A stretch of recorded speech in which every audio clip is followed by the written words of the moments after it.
আপনারা শুধু আবেগের ঠেলাই বলতেছেন প্রকাশ্যে ফাঁসি যায়, প্রকাশ্যে ফাঁসি যায়, প্রকাশ্যে ফাঁসি যায়। আরে ফাঁসি দিলে তো ওর সাজা শেষ, ফাঁসি দিলেই তো ওর সাজা শেষ। এটা তো আরামের মৃত্যু।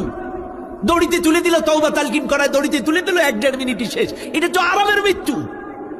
ইসলাম বলছে না এত আরামের মৃত্যু, ধর্ষণের মৃত্যু দেওয়া যাবে না।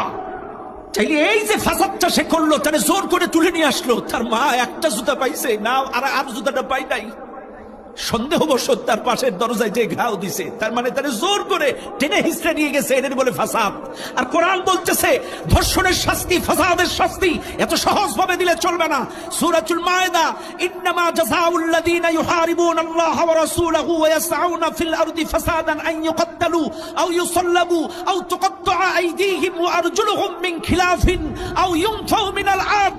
কোরআন বলতেছে যারা ফাসাদ করে, যারা ফাসাদ সৃষ্টি করে, এইভাবে জোর জুলুম করে, কিডন্যাপ করে, টেনে হিস্ট্রে নিয়ে তারপরে ধর্ষণ করেছে, ফাসাদটা করলো, এই ফাসাদ সৃষ্টিকারী যারা, এদেরকে হয় হত্যা করো, আও ইউকাত্তালু, হত্যা করো, আও ইউসাল্লাবু, না হলে শুলে চড়াও, আর তা না হলে একটার বিপরীত একটা, আর হাত পাও কেটে দাও, ডান হাত কেটে দাও, তারপরে বাম পাও কেটে দাও, এরপরে বাম হাত কেটে দাও, ডান পাও কেটে দাও, একটার বিপরীত একটা। ধর্ষকের, ফাসাদকারীর শাস্তি এত সহজ ভাবে শুধু ফাঁসির দড়িতে ঝুলাইলেই তার শাস্তি শেষ হয়ে যাবে না। আমরা চাই আজকে ছোট্ট একটা মেয়ে, 4 বছরের একটা মেয়ে চট্টগ্রামে ফারিহাকে ধর্ষণ করেছে, তারপরে রানিশাকে গতকালকে ধর্ষণ করেছে। আমরা চাই যেই হোক না কেন, আমরা কোন দলীয় পরিচয় দেখতে চাই না।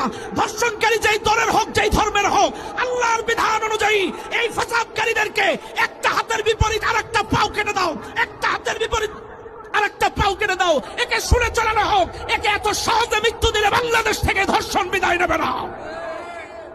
শুধু প্রকাশ্যে ফাঁসি দিলেই বিচার হবে না, ফাঁসিটা শুধু দিলেই হবে না, একটার বিপরীতে একটা। কোরআন বেশ কয়েকটা স্টেপ দিয়েছে, হয় তাকে হত্যা, হয় তাকে কি করো, কতল করো, না হলে তারি শুলে চড়াও, আর তা না হলে ডান হাত বাম পা একটার বিপরীত একটা কেটে দাও। তা না, তারপরেও আবার তারপরেও অপশন দিছে, তাকে দেশ থেকে বাইর করে দাও, দেশ থেকে বের করে দাও। দেন এই শাস্তি বাংলাদেশে। কে যারা করেছে, কে বিচার করেছে, এই শাস্তি চালু করেন।